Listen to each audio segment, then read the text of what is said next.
बाबा जी, एक सवाल कि इन सिद्ध पुरुषों की देह को लोग गायब क्यों कर देते हैं, या किसी चमत्कार वश ये गायब कैसे हो जाती हैं।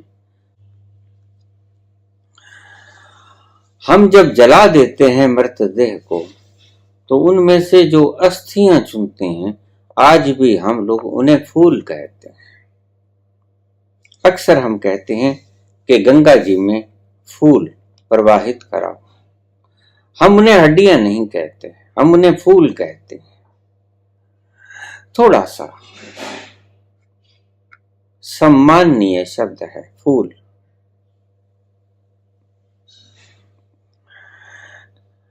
कहीं गायब नहीं हुई गुरु नानक देव की देह। कहां जानी थी देह? कोई चमत्कार नहीं हुआ। कहीं नहीं गई कबीर की देह, कोई चमत्कार नहीं हुआ। उनकी देह का संस्कार किया गया और उनके अस्थियों को चुन लिया गया, जिन्हें हम फूल कहते हैं। आदि मुसलमानों ने, आदि हिंदुओं ने, मुसलमानों ने मस्जिद बना ली, हिंदुओं ने मंदिर बना लिया। ऐसा ही बाबा नानक के साथ हुआ, ऐसा ही कबीर के साथ हुआ। कबीर की देह को भी जला दिया गया और जलाने के बाद जो फूल थे, आधे मुसलमान आधे हिंदू, एक ने मंदिर बना लिया, एक ने मस्जिद। मीरा का भी शरीर गायब होना असंभव है, ऐसा कुछ नहीं हुआ। भ्रांतियां हैं, ये सिर्फ पौराणिक कहानियां हैं। शरीर कभी गायब नहीं होता, न कभी गायब हुआ है, न होगा। शरीर वैसे ही रहता है। मीरा का शरीर, मीरा मरी होगी निश्चित, कृष्ण की मूर्ति के चरणों में मरी होगी। उसको भी चिता दी गई होगी और उसकी चिता को, फूल को दबा दिया होगा।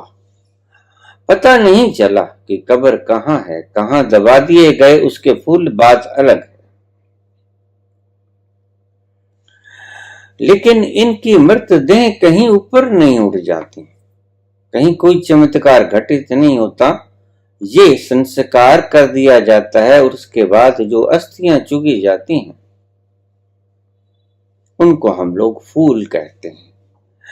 आज भी हम लोग कहते हैं कि फूल, हम समझते हैं गेंदा, गुलाब, चमेली, मोतिया, इनके फूल मिले होंगे। नहीं, ऐसी बात नहीं, हम अस्थियों को ही फूल कहते हैं। और उन फूलों को हम गंगा जी में प्रवाहित करते हैं।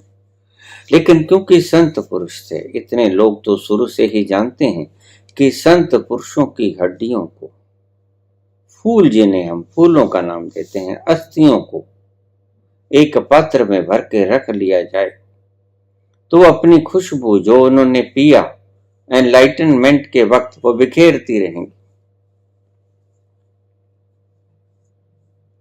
वहां पर जो व्यक्ति बैठेगा वह सडन ही संबोधि को शीघ्र प्राप्त हो जाएगा। मैंने पहले पिछले प्रवचनों में बात की थी कि इन जहां पर मंदिर गुरुद्वारे बनाए गए, यहां पर जाकर आप फरियाद करोगे या बैठ के ध्यान करोगे तो वहां पर बड़ी सूक्ष्म रूहें, बड़ी अच्छी अच्छी रूहें इनके आसपास फिरती रहती हैं। जरूरी नहीं है कि मजार हो, उनका मंदिर बना लो, उनकी मस्जिद बना लो,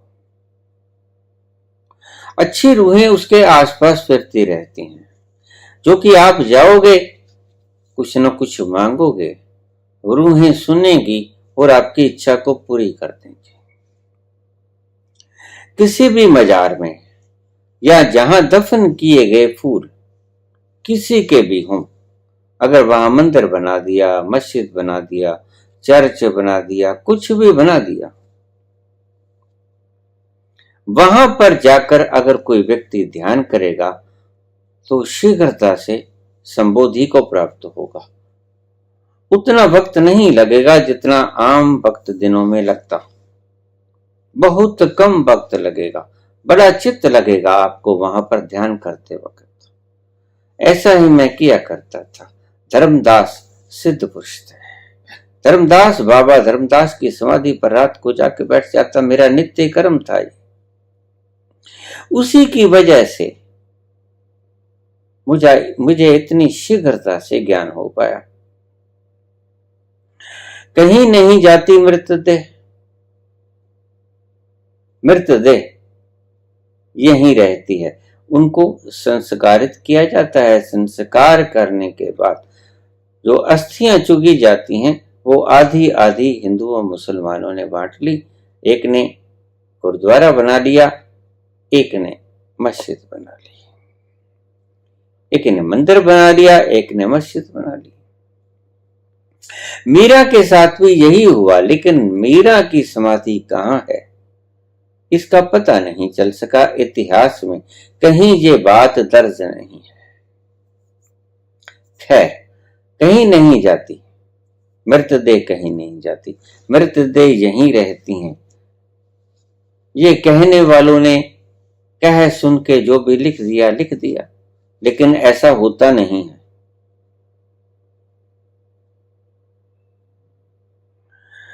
उन अस्थियों को दफन कर दिया जाता है। उसके ऊपर चाहे मजार, चाहे मंदिर, गुरुद्वारा, मस्जिद, कुछ भी बना लो, चर्च, कुछ भी बना लो, लेकिन एक बात निश्चित है कि ऐसा एनलाइटेंड पर्सन जब शरीर छोड़ जाता है, अगर आप वहां जाकर ध्यान करोगे तो बहुत शीघ्रता से गति हो जाएगा ध्यान।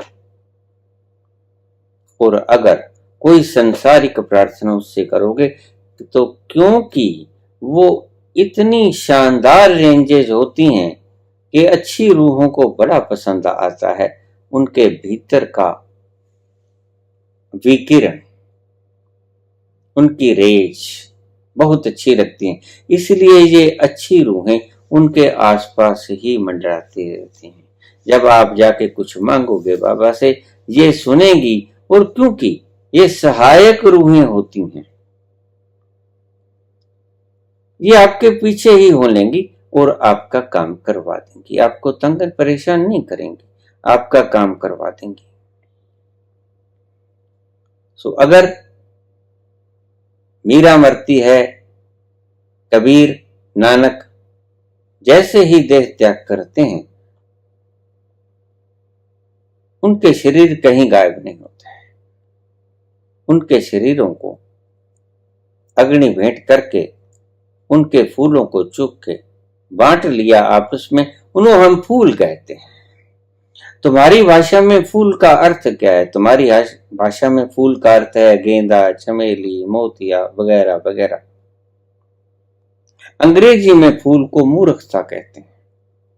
अलग अलग भाषा में अलग अलग शब्दों के अलग अलग अर्थ हैं।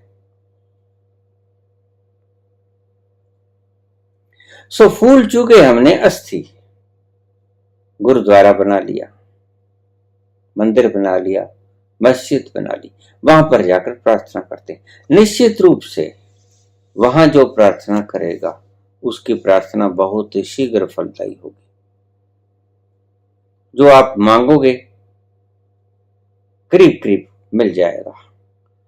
जो आप ध्यान करोगे बड़ा फलीभूत होगा, क्योंकि वो जो तरंगें पी वो हजारों लाखों साल तक बाहर निकलती रहेंगी। अथाह तरंगें पी हैं उसके शरीर ने, वो कभी खत्म नहीं होंगे। इसलिए आपने पूछा कि इनके मृत शरीरों का क्या होता है। इनके मृत शरीर मिले ही नहीं मिले। आपने इतिहास को उस तरह पढ़ा जैसे इतिहासज्ञ ने इतिहास लिख दिया, लेकिन यह सच्चाई नहीं है, हो ही नहीं सकती, निश्चित रूप से नहीं हो सकती। जो व्यक्ति देह त्याग कर देता है उसका मृत शरीर यहीं पे रह जाएगा, गुम नहीं हो सकता। तो उसका अंतिम संस्कार करके वो फूल बांट दिए गए। मीरा के शरीर का पता तो चला होगा, संस्कार भी किया होगा, दफन भी किया होगा, वहां मंदिर वगैरह भी बना होगा, लेकिन उसकी कहानी नहीं मिलती है। कहां है मीरा का मंदिर? ये चीजों का लोगों को ज्ञान नहीं है।